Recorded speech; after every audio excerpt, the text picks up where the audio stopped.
जाओ कभी old age home की तरफ, वहां जाके एक एक बूढ़ी औरत, बूढ़े बाप या भाई, उससे उसका दुख दर्द दरियाफ्त तो करो कि क्या वजह है, कौन है, कोई क्या गरीब बच्चा है तुम्हारा? तो वो कहेंगे कि नहीं भाई, कमाने वाले तो जरूर हैं, एक बच्चा हमारा जो है अमेरिका में रहता है, बीवी को शादी कर लिया और यहाँ से लेकर के चला गया। कि जिनको माँ बाप ने अपना खून पसीना दे करके डिग्रियां दिलाई, आज वो औलाद अपनी जिंदगी बीवी और बच्चों में मस्त मगन एसी के कमरों में है। याद रखना, मेरे और आपके आका मोहम्मद सल्लल्लाहु अलैहि वसल्लम ने ऐलान किया और कहा, क्या है लोगों, आज मैं ईशा की नमाज में सूरतुल बकरा पढ़ने वाला हूँ।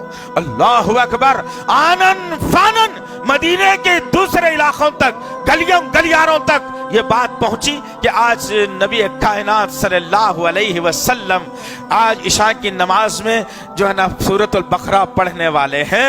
जब ये ऐलान हुआ, लोग चौक दर चौक मस्जिद नबवी का रुख कर लिया। मस्जिद नबवी तंग, बाहर का मैदान तंग, औरतें बच्चे बूढ़े जवान मौजूद। अब अल्लाह के नबी सल्लल्लाहु अलैहि वसल्लम ईशा की नमाज के लिए अकामत हुए, सूरतुल फातिहा खत्म हुआ। जैसे ही सूरह फातिहा खत्म होना, तब अल्लाह के नबी सल्लल्लाहु अलैहि वसल्लम सूरतुल बकरा शुरू करने वाले हैं।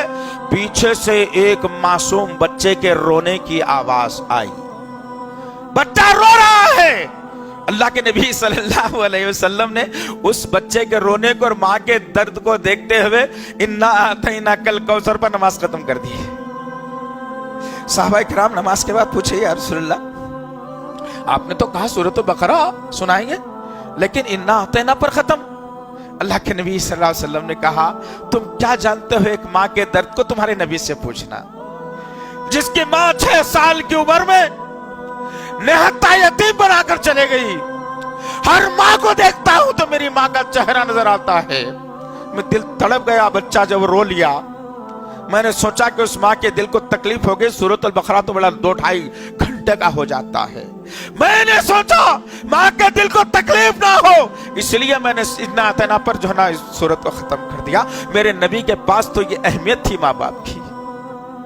अधूरे मुसलमानों, माँ को गाली देने से पहले, बाप को धक्का देने से पहले, ओल्ड एज में डालने से पहले, उनके जो है जेबों पर डाका डालने से पहले, या उनकी जिंदगी को तंग करने से पहले, उनकी जिंदगी को वीरान करने से पहले, पूरा इस्लाम जानो क्या है आखिर।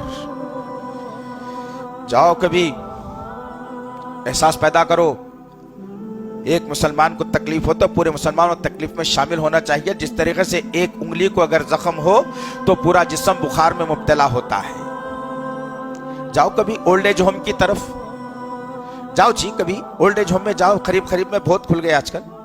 वहां जाके एक एक बूढ़ी औरत, बूढ़े बाप या भाई, इस्लामी जो हमारा है, उससे उसका दुख दर्द दरियाफ्त तो करो कि क्या वजह है, कौन है, कोई क्या गरीब बच्चा है तुम्हारा, कमाने वाला नहीं है तुम्हारे पास? तो वो कहेंगे कि नहीं भाई, कमाने वाले तो जरूर हैं, एक बच्चा हमारा जो है अमेरिका में रहता है, बीवी को शादी कर लिया और यहाँ से लेकर के चला गया। कुछ बेटियां हैं, कोई सऊदी में है, कोई दुबई में है। अब है जो यहाँ हैदराबाद में या फिर इधर उधर रहने वाले हैं, वो हमारी जो है ना निगरानी नहीं कर रहे हैं, हमारी पालन पोषण नहीं कर रहे हैं। तो इससे पता ये चला कि जिनको माँ बाप ने अपना खून पसीना दे करके डिग्रियां दिलाई और बड़ी बड़ी जो है ना सहूलतें दी, आज वो औलाद अपनी जिंदगी बीवी और बच्चों में मस्त मगन एसी के कमरों में है और उन माँ बाप को उठाकर लाकर किसी अजनबी के हवाले कर दिया। तो पता ये चला कि जो बच्चों को दीनदारी बचपन से सिखाई जाती है, वो मरते दम तक अपने बापों की और माओं की जो ना खिदमत में जिंदगी गुजार कर अपने आप को जन्नत का मुस्तहक बनाते हैं। और जिनको तुम ABCD सिखाकर ला इलाहा इल्लल्लाह से दूर रखकर, जिनको तुम ट्विंकल ट्विंकल लिटिल स्टार सिखाकर तुम दरूद इब्राहिम से दूर रखे, तुम ये समझते हो कि खानदान का सबसे पढ़ा लिखा बच्चा मेरा होना चाहिए, सबसे खानदान के बड़े बच्चे की डिग्री मेरे पास होना चाहिए। अगर तुम ये तसव्वुर रख करके अगर तालीम दिला रहे हो तो ये बच्चे कल तुम्हारे साथ भी वही मामला करेंगे। उससे पहले बेहतर है कि तुम जाओ और ओल्ड एज होम का जो है जो तुम मुशाहिदा करो और मालूमात करो वहां क्या चल रहा है, उनके साथ में क्या हो रहा है, कैसे बच्चे रोजा हर महीना 5-10 हजार रुपए भेजकर ओल्ड एज होम में किसी के हवाले कर दिए।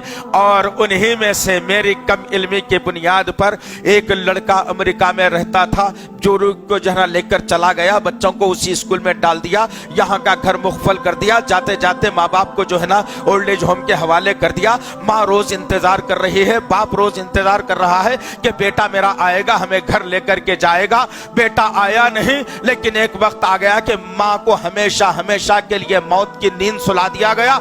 जब ओल्ड एज होम वालों ने उस लड़के से रबत पैदा करके कहा कि आपकी वालिदा तो इंतकाल कर गई, तो बेटे ने कहा कि भाई अब इंतकाल कर गई तो मेरे आने का क्या मकसद, लिहाजा ले जाओ, आपको जहां चाहे दफन कर दो। अधूरे मुसलमान, ये दर्द कौन सा है, कौन सा है ये दर्द? याद रखना, पूरे मुसलमान बनने की कोशिश करो, पूरे इस्लाम पर आने की कोशिश करो।